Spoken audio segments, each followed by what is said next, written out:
The night Adele Marsh nearly lost everything, she was carrying a water pitcher and wearing shoes that had started to split at the left sole. She'd taped it that morning with clear packing tape, pressed it down twice, told herself it would hold. It held. Barely, and that small humiliating victory felt like the only one she'd had in months. Caldwell's wasn't just a restaurant. It was a room people entered to feel important, to sit inside a version of themselves they could only afford, to perform for a few hours. Ivory linen pressed to military precision, chandeliers that threw gold light across faces that expected to be lit that way. Servers who moved without existing, who appeared and vanished like the silverware, was always just there. Adele had worked the floor for 11 months, long enough to know that the couple in the corner booth ordered the same thing every Friday and never once looked at her face. Long enough to know that Stefan, the floor manager, clocked every hesitation she made, a half-second too slow refilling, a half-step too visible. He didn't fire people at Caldwell's. He simply stopped scheduling them until they got the message. She needed this job the way you need oxygen when you're already underwater. Her father, Ray Marsh, had been a middle school biology teacher for 22 years. He'd coached cross-country, kept a vegetable garden in the backyard, and driven the same Honda Civic since 2007. He'd never asked for much. The stroke hadn't asked for permission either. 18 months ago, it took the right side of the body and most of his speech, and left behind a man who looked at Adele sometimes like he was trying to remember what she meant to him. The rehab costs were not covered. The specialist was not in network. The second specialist wasn't either.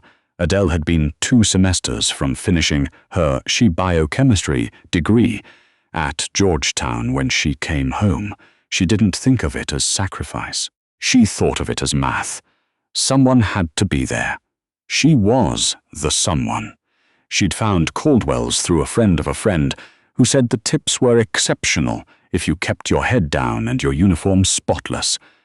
Both of those things Adele was very good at. The reservation for table 7 came in at 7:45. Party of 3. A Mr. Harland Beckett, his mother, and a guest.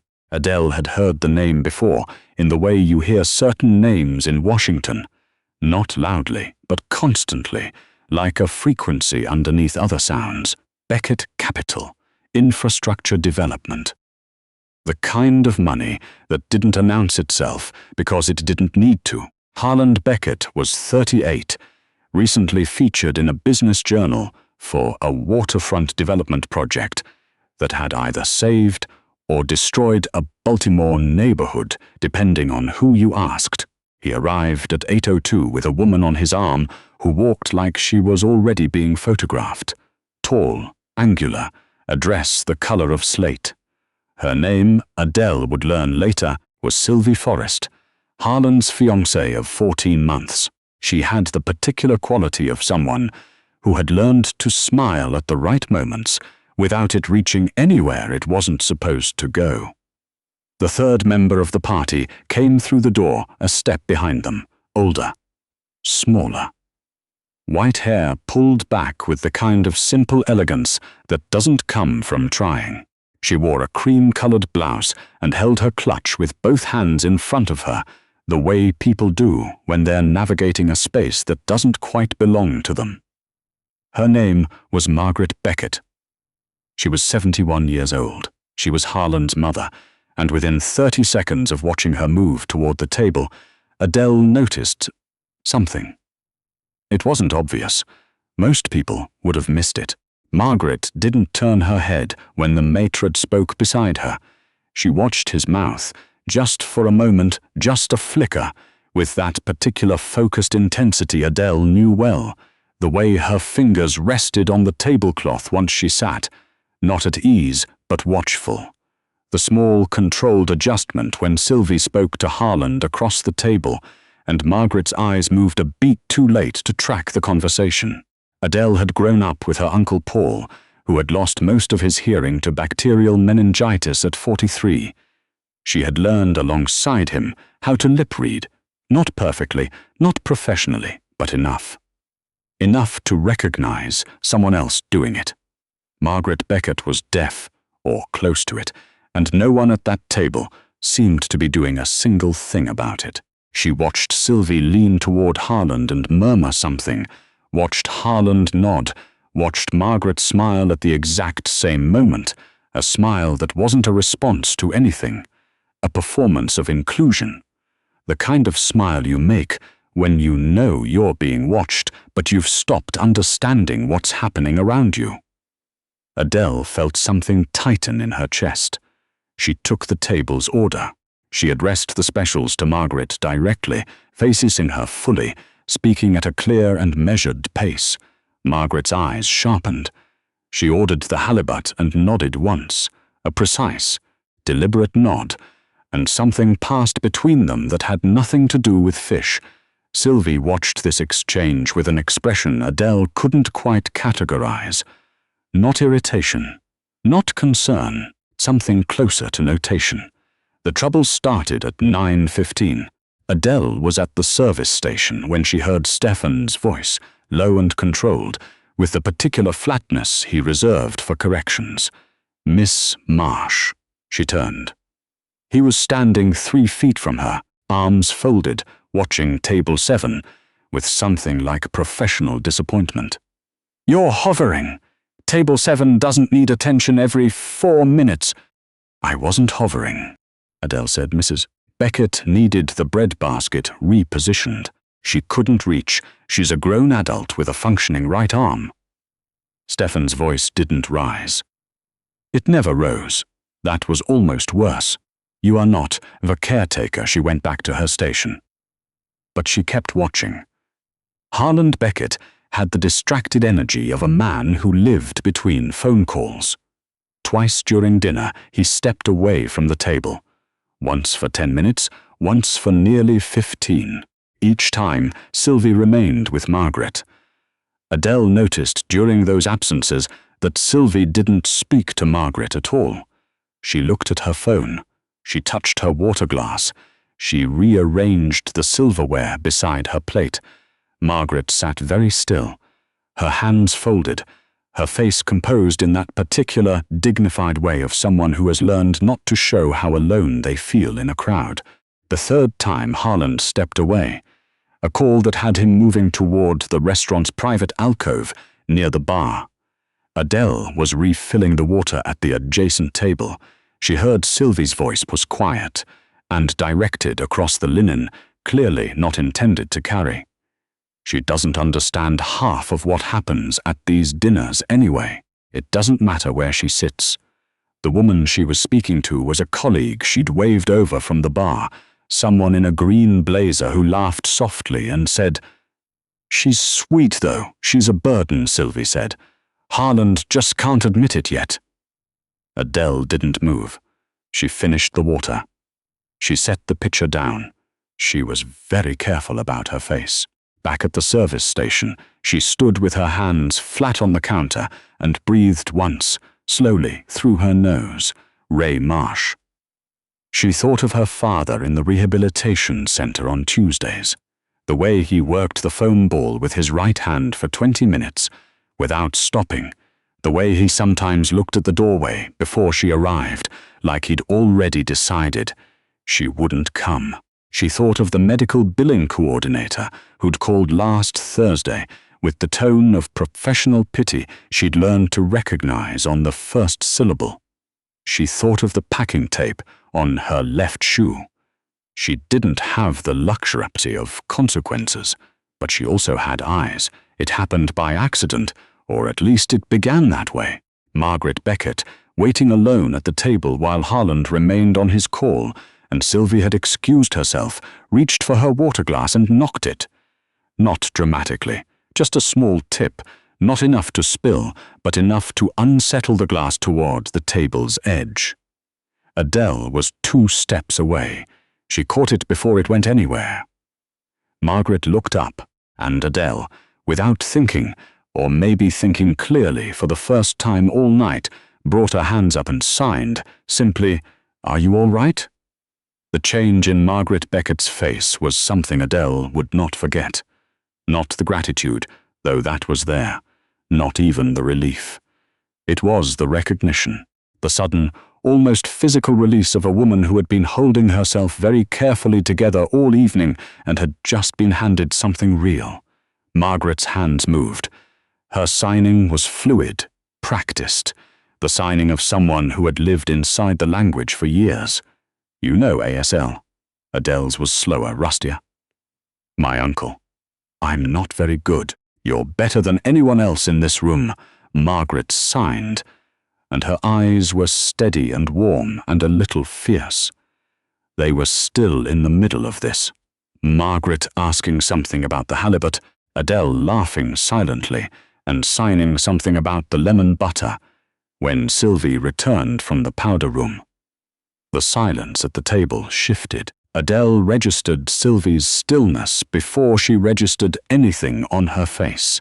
Sylvie stood at the edge of the table and looked between Margaret and Adele the way you look at something you'd like to close. Then Harland came back from the alcove, phone finally pocketed, and read the room with the instincts of someone trained to read rooms, and his eyes moved from Sylvie to his mother to Adele and back. "What's happening?" he said. Sylvie answered first. "She's been engaging your mother in some kind of personal conversation at the table. For at least," she glanced at her watch with practiced irritation, 10 minutes, 8 minutes, Adele said, evenly. "Mrs. Beckett knocked her water glass. I came to assist. We were talking." "She can't." Sylvie began, then stopped herself. Recalibrated, "Your mother doesn't communicate easily. It wasn't appropriate for a server to.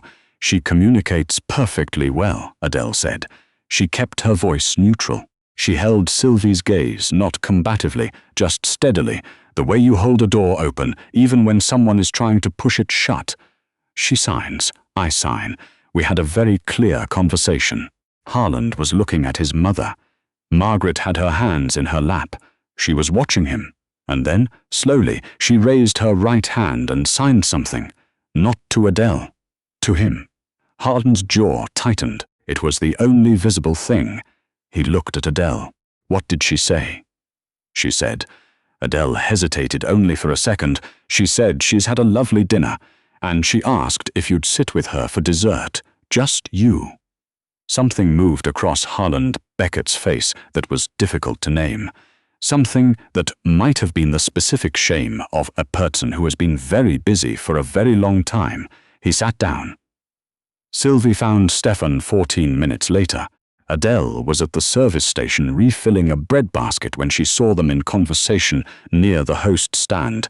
Stefan's posture was the particular posture of a man receiving a complaint from someone who mattered. She watched him nod. Twice, she watched him look in her direction. "He came over at 10:40, Miss Marsh." "A word." She knew before he said it. "A guest has raised a concern about your conduct at table 7. You were observed engaging in an extended personal interaction with a patron, which falls outside." "I used sign language to speak with a guest who is deaf," Adele said. She was sitting alone. Her water glass had. "I understand the circumstances," Stefan said. "What I need you to understand is that Caldwell's is not a community center. We do not provide supplemental services. Guests are not your personal projects." She wasn't a project. She was a person having dinner alone in a room full of conversation she couldn't access. Stefan studied her for a moment. "Miss Marsh, I've valued your work here. You have a genuine skill set, but this is a business and that table is a significant account, and the fiancé has specifically requested that you be removed from the floor for the remainder of the evening." He waited. Adele thought about the medical billing coordinator. She thought about the left shoe. She thought about her father working the foam ball for 20 minutes without stopping, because stopping wasn't something he did anymore, and she thought, neither is this. "And if I go back to the floor," she said, "what happens? Then you'll be scheduled accordingly." The pause before accordingly said everything it needed to say. She untied her apron. She folded it with more care than the moment required, because her hands needed to do something precise. "Tell Mrs. Beckett," she said. "It was an honor." She picked up her bag from the employee locker. She walked out through the kitchen door into the alley, and the November air hit her face like a correction. She stood there for a moment with her hands at her sides and her chest very full of something she couldn't quite categorize. Not grief, not anger, something more like the feeling you get after a decision has already been made for you by who you are. Her phone rang 2 minutes later. Number she didn't recognize. "Is this Adele Marsh?" "Yes, this is Harland Beckett. I'm sorry for the hour. I got your number from the restaurant directory." A pause that sounded like a man choosing his words for the first time in a while. "My mother would like to speak with you, if you're willing." She went back inside through the front entrance this time. Harland met her at the door. Sylvie was at the bar, and Adele noticed she did not look up when they passed. Margaret was at the table, her clutch in her lap, her posture the same careful dignity it had been all evening, but her eyes, when they found Adele, were different. There was nothing contained about them now. Harland stood slightly back, giving them room. It was an act Adele registered without comment. Margaret signed. Adele signed back. It was slow, sometimes halting on Adele's side, occasionally requiring a written note on the white paper backing of a bread receipt. But it was real, and it was whole, and it was the kind of conversation that doesn't require speed to carry weight. Margaret explained.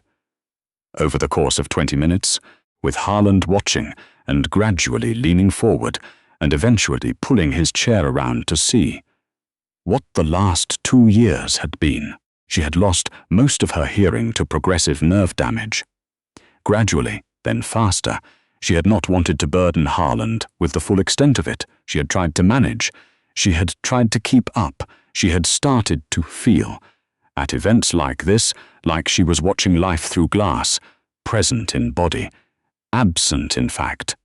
She had directness that made Adele's throat tighten, start to feel afraid, to feel. Sylvie managed her calendar. Sylvie handled her medical appointments. Sylvie, in the last 6 months, had taken over her correspondence with the accountant who handled the Beckett family trust. The trust Margaret's late husband had established, which was technically still under her custodianship, but had become, she signed, slowly, increasingly difficult to access. She hadn't told Harland because she hadn't been able to reach him, not really reach him. The phone calls were short. The visits were dinner reservations. There was always a call he had to take. Harland Beckett sat very still through this. Adele watched him the way you watch someone absorb something they cannot undo knowing. His face went through several things in silence. When Margaret finished, he looked at his hands for a moment. Then he looked at Adele. "Is there anything she said that I should have?" He stopped, restarted. "Is there anything she's been trying to say that I haven't?" she said. Adele answered carefully, "That she didn't want to be a burden to you, that she kept thinking you were busy, that she thought it would pass." The sound he made wasn't quite a word. It was the sound of a very large thing settling. "It didn't pass," Adele said. "No." His voice was flat and precise. "It didn't." The thing about Sylvie Forrest was that she was not, in the end, a villain of invention. She was something more ordinary than that, which is perhaps why she had gotten this far. She had not set out, Adele suspected, to harm anyone. She had set out to manage. A situation, a household, a future she had decided was hers, and had been building toward, piece by piece, in the way that efficient people build things, without announcing what they're doing until it's already done. The trust, the correspondence, The medical appointments that were managed and filed, but somehow never escalated to the right people. The dinners where Margaret was seated and present, and quietly, systematically left out of every conversation. None of it was dramatic. That was the thing. None of it required a confrontation or a declaration. It only required patience and proximity and a willingness to let small things accumulate. When Harland asked her directly about the trust correspondence 2 days later, in the presence of his family attorney with the account access logs printed on the table, Sylvie did not crumble. She was measured. She had an explanation for every item, delivered in the calm and reasonable tone of someone who is accustomed to being believed. Harland listened to all of it. Then he asked her why, in 14 months of engagement, she had never once learned a single sign. She didn't have an answer for that one, not a measured one, anyway. Adele learned most of this later, in pieces, through sources she hadn't expected. The first was Margaret herself, who asked. Through a handwritten note delivered to the address Adele had left with Harland's assistant, if Adele would be willing to meet for coffee. "I owe you more than a halibut recommendation," the note said, in careful cursive, with a small drawing of a fish in the corner that made Adele stand in her kitchen and laugh out loud for the first time in what felt like months. They met at a cafe in Georgetown.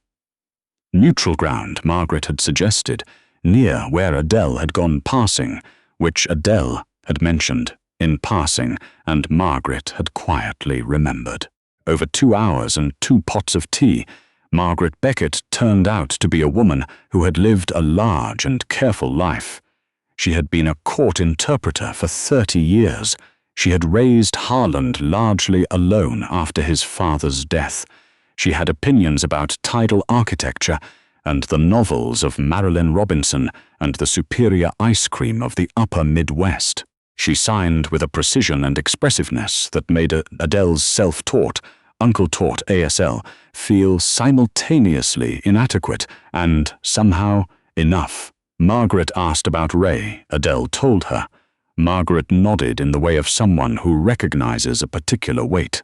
The second source was Harland, who called on a Tuesday afternoon and asked, with the slightly formal phrasing of someone more accustomed to directing people than requesting things, if Adele would be open to a conversation. He wanted to discuss, he said, a position, not at Caldwell's, something different.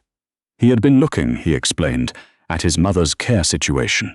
Not medical care, she had that handled, but communication, navigation, the gap between what Margaret experienced and what the people around her understood about what she experienced.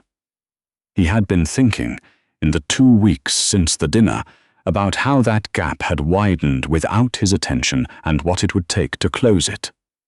He'd spoken with his attorney. He'd also, he said, spoken with the director of a non-profit in the district that provided communication access services for the deaf and hard of hearing, and they had an opening for a program coordinator. The salary was not Caldwell's tips. It was significantly better. It also came with a tuition assistance provision, a fact he mentioned without emphasis, in the middle of 2 other facts, in the way of someone who has done the research and is choosing not to make a performance of it. Adele was quiet for a moment on the phone. "You looked into the tuition provision," she said. "My mother mentioned you were 2 semesters from finishing a degree." A pause. She pays attention. Adele looked out the window of her apartment at the November Street, at the bare branch maple and the parked cars and the neighbor's kid drawing something on the sidewalk with orange chalk. She thought about Stefan and the apron and the alley and the cold air on her face. She thought about her father's foam ball and the billing coordinator and the left shoe, which she had finally replaced with money from her last paycheck, not taped anymore, just a plain, solid, intact shoe sitting by the door.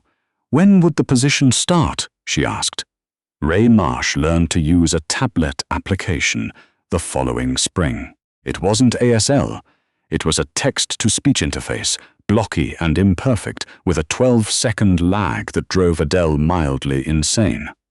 But he used it every session, and he spelled out sentences with his left hand, slowly, with the concentration of a man doing something that matters. The first full sentence he spelled out, with the occupational therapist watching and trying very hard to maintain a professional expression, was "You always came back." Adele sat with that for a long time. She went back to Georgetown in January, 2 evenings a week, finishing the last 31 credits toward her degree. She sat in the back row of a biochemistry seminar and listened to a professor explain membrane transport proteins to 22-year-olds who had never had to stop, and she thought, "I know this. I always knew this." I just ran out of time. She ran into Harland Beckett at his mother's apartment on a Sunday afternoon in March. He had started showing up on Sundays, which Margaret had mentioned with an elaborately casual shrug that concealed significant satisfaction. He had been taking ASL lessons. He was not good. He was working at it with the same pained determination he presumably applied to infrastructure financing and quarterly earnings calls, and Margaret corrected him without mercy or apology and then patted his hand. And watching them, Adele felt something that wasn't her business to feel, but felt it anyway. Sylvie Forrest had ended the engagement 3 weeks after the dinner at Caldwell's, preemptively, in a statement released through her publicist that framed the separation as mutual and the timing as personal. The trust access logs remained with Harland's attorney. The matter was ongoing in the particular quiet way that matters involving money and lawyers tend to be ongoing. Adele didn't follow it. She had a Tuesday evening lecture and a Sunday afternoon, and a father who had started walking again, slowly, with a cane, around the perimeter of the rehab center's courtyard. She had enough. On the last day of her Georgetown semester, in early May, she walked across the same quad she had walked across at 19, 20, 21, before the stroke, before the billing coordinator, before the tape on the shoe, and the cherry trees were doing the thing they did in May, the extravagant, unnecessary, complete thing, and she stopped in the middle of the path and just stood there for a moment. A student walked around her, then another. She stood there anyway. She thought about Margaret Beckett sitting at that table with her hands folded, holding herself together in the beautiful, exhausting, invisible way that people hold themselves together when no one is looking at them as a person.